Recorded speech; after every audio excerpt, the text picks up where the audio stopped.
title of this quarter of the book is the muhlikat, the destructive qualities, the destructive aspects of our character that can cause us great harm and great difficulty in terms of not just our dunya, but especially our akhirah. So because of it, it is something that he mentions here, a very important point. He says that mudawatihi fard ayn. In other words, seeking a cure for it is a responsibility of every individual. Fard, it is a mandatory thing for them to seek the cure for arrogance whenever it is found within them. It is a responsibility that no one else can fulfill for them. They must fulfill it for themselves. So first and foremost, just as a side point, because it is required of each one of us to seek the remedy for this disease when it afflicts us, we must be willing to give ourselves a checkup periodically to check and see if we're suffering from this disease. We cannot live in ignorance and then say, oh, I didn't know. We've been given the signs, we've been given the guidance, and we need to take a checkup periodically, make muhasibah of ourselves, so that we know if we are in this state, so that we then can take upon ourselves the requirement, the obligation of seeking its remedy. So he says that the remedy itself is fard ayn, seeking the remedy is fard ayn, and that there's two stations or levels by which you seek the cure for this matter. And he talks about the importance of cutting off the tree, cutting the roots of the tree that lead to this, so the roots of the problem. And so amongst the things that he talks about is, first he says that it is the person, yu'arafu al-insanu nafsahu, is that the human being must know themselves. And we've spoken about this in other sections where it talks about the importance of arafa nafsahu, is knowing yourself. Knowing yourself. And this is not the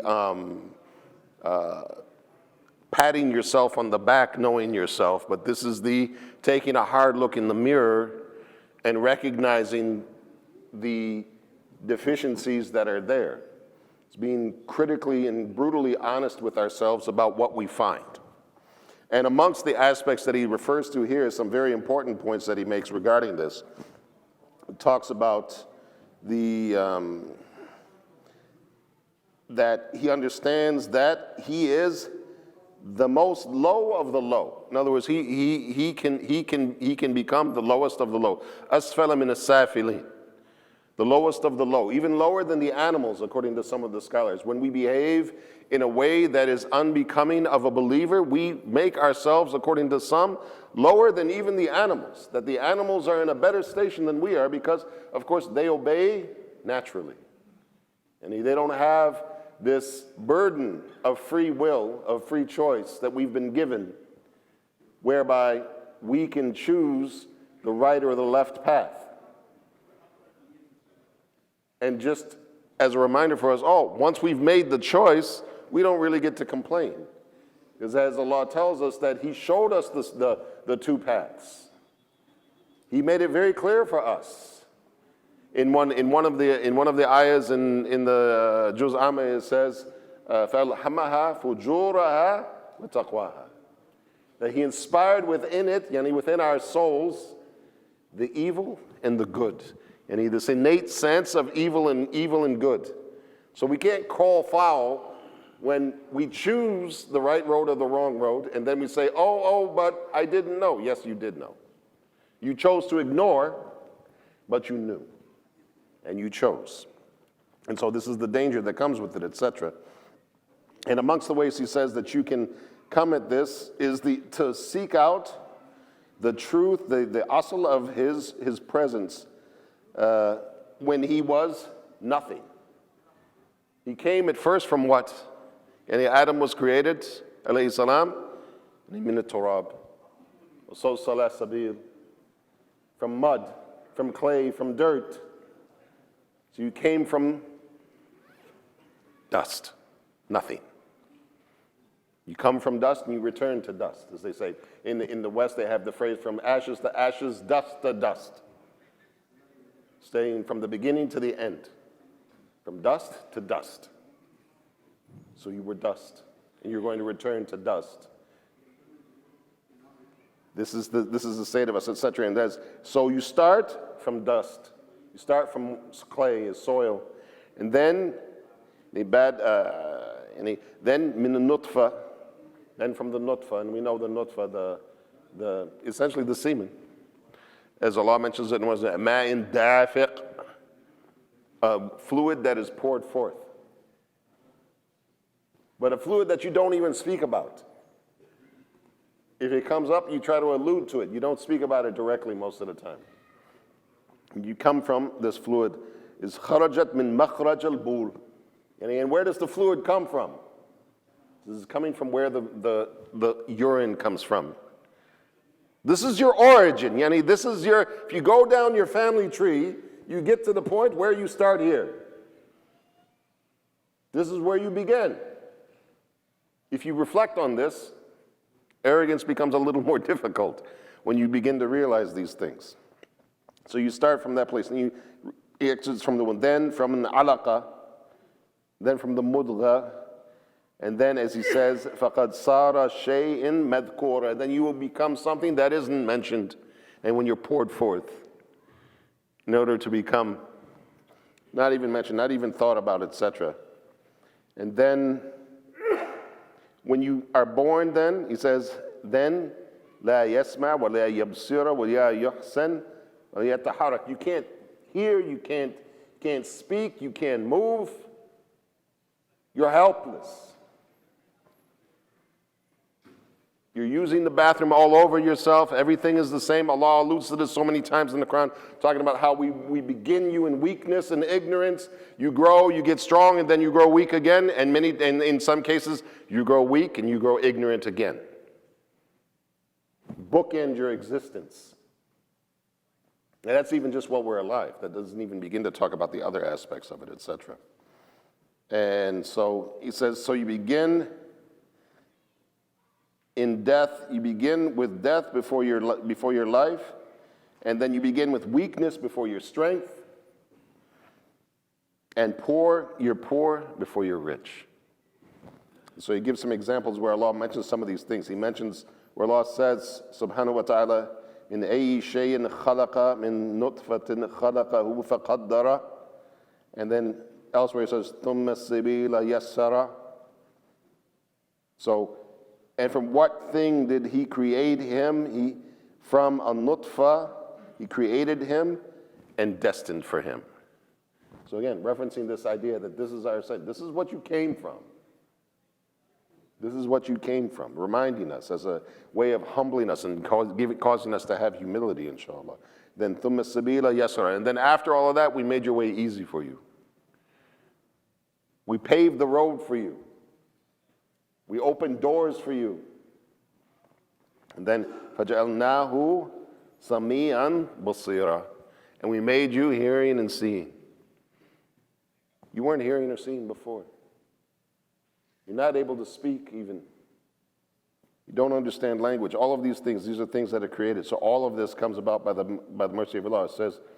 And so he makes him, he gives him breath, he gives him life, he clothes him, he guides him, he gives him strength. And then he says, فَمِنْ هَذَا بِدَايَتِهِ فَأَيِّ وَجْهِ لِكِبْرِهِ وَفَخْرِهِ. So if this is the case, if this is his situation, then how can he have arrogance? How can he have this contemptuous pride that he develops within himself?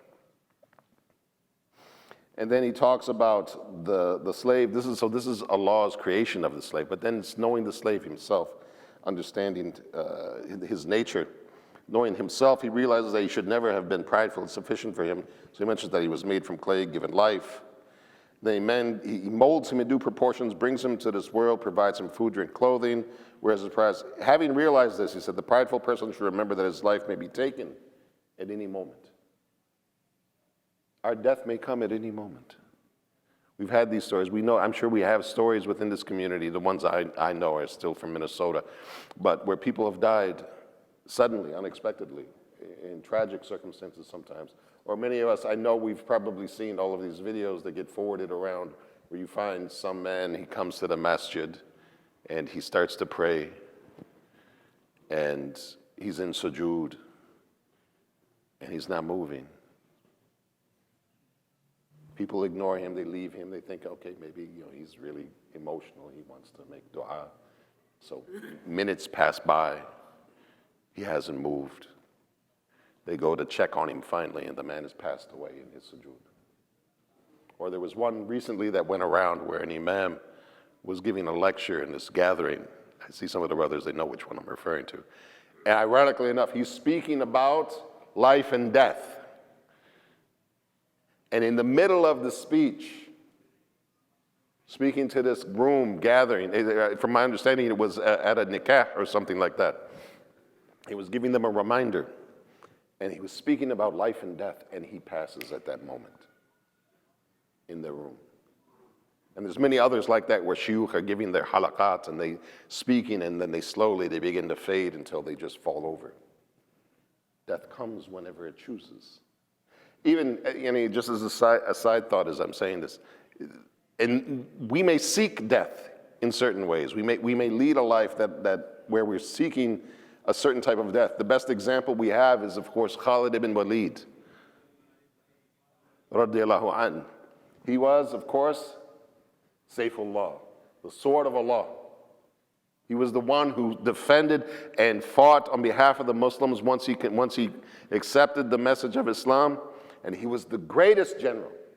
So much so that, I don't know if some of you know this, his strategies are still studied in military colleges till today. Till today.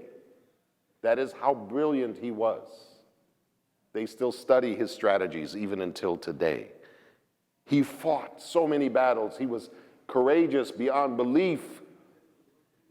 Suffered, of course, many injuries in the course of the process. But yet and still, how did he die? He died in his bed. He fought like no one else fought, putting everything on the line, trying to make up for what he had done prior to his Islam in terms of persecuting Islam and the Muslims. And the Prophet ﷺ and achieved so much by the permission of Allah for the cause of Islam. And yet and still, he was destined to die in his bed, in spite of it all. So, when and where Allah chooses, when and where he chooses, subhanAllah. So, just reminding those things and knowing that we have no power. We have no power to control these things. And so, that your life can be taken at any time and in any place, and by then you'll be buried in his grave where his body will be worn out, and on the day of resurrection he'll receive his record in his hand.